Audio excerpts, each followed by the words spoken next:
My name is Richard Brook. I'm a retired archaeologist.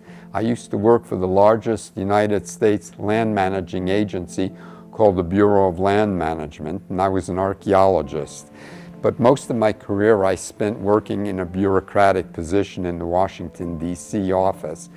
And I retired in 2007, and in about 2010, my mother passed along to me 7 photo albums that my father had of pictures that my father had taken that covered the period from the mid-1910s until about 1948. 1948 is the year that my father came to the United States.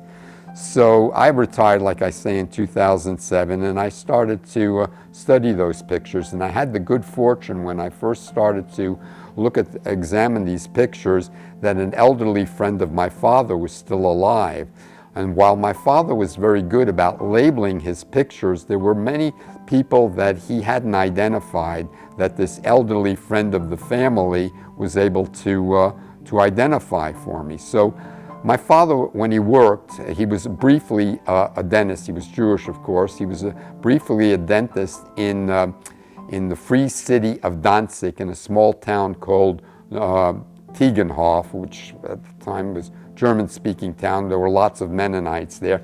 And the town today is called Nowy Dwór Gdański. It's in Poland. And there was an annual publication that used to be put out for the former German residents of this town. And when it had, in the back of this annual publication, they had the addresses of many of the people. So once I had been able to connect surnames with some of the people that were listed in this publication, I sent letters out, many letters. I must have sent close to 100 letters out. There were no email addresses that were provided. And I got a return rate of maybe 20%, and through this, I was able to identify the descendants and make connections with the descendants of some of the people that my father had been friends with, you know. But the history, this is, like I said, this is primarily a Mennonite. It was primarily a Mennonite town at the time, and the Mennonites were brought in about the 1500s to drain what was a very swampy area so that it could be farmed. So it has a history, like I said, the history of the Mennonites with respect to their collaboration with the National Socialists is a very dark history that I've written about on my blog. I have a blog, it's called brookfamilyblog.com, and I've written about that on the blog.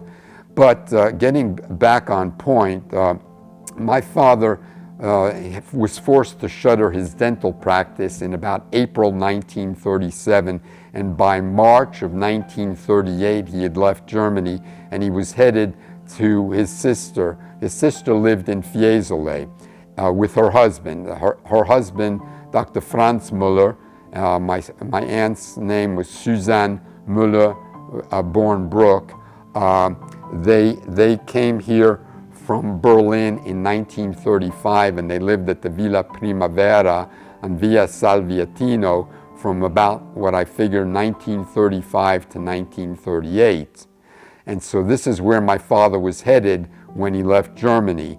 And he didn't really have any concrete plans. He didn't know what he was going to do with the rest of his life after he left Germany. He went to Nice, where he had a cousin that lived, and he tried to get a work permit to work there as a dentist, but that was denied to him. But in any case, he spent, from what I imagine is maybe April through maybe September of 1938 in Italy. Some part of that time he spent it in Fiesole. But he took a trip, and I have pictures that document basically the route of his trip. He went from Firenze to Rome, and when he was in Rome, he visited the Colosseum, he visited the catacombs, he went to Pompeii, he went to Naples, he went to Sorrento, he went to Ischia, and then somehow he wound up, the pictures show him at some point winding up in the Lugano area, and I I have never been able to figure out where he visited or why he visited that area. But by November of 1938, my father had joined the French Foreign Legion, and he was assigned to Algeria.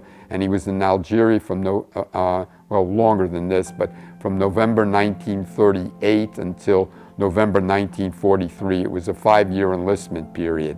And after his 5 years in the French Foreign Legion, he switched to the English Army. And the reason that he joined the English Army is that he had hoped to get into England after the war ended to resume his dental career. But for reasons that I've never been entirely able to figure out, he was never able to get into England after the war.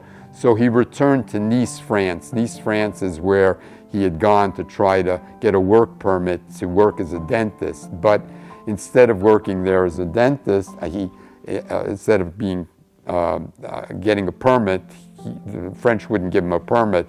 But he returned there after the war ended in 1946, and he took over the practice of a woman dentist who had no interest in being a dentist. And so he ran her practice for a couple of years until the French authorities captured him, and he was what we called apatride, stateless. And so he was forced to leave. He had already received approval to come to the United States in 1948, so he left without going to court. But in any case, in the time that my father spent in Firenze, he was living with his sister and brother-in-law at the Villa Primavera, and we're going to visit the Villa Primavera today. It's the 4th time that I've tried to get in there with the assistance of our good friend Giuditta Melli, who lives not far away from the Villa Primavera, and we have finally made a connection with the owner, who's invited us to come over there at 1 o'clock today to see the inside of the villa and the outside of the villa. There are several of my father's pictures that show the outside of the Villa Primavera here, and you can see them here. I've provided copies to the officials here in Firenze and in Fiesole, so you'll get better shots of the villa itself. So this is the culmination, if you will, of a long journey trying to get in here. We first came.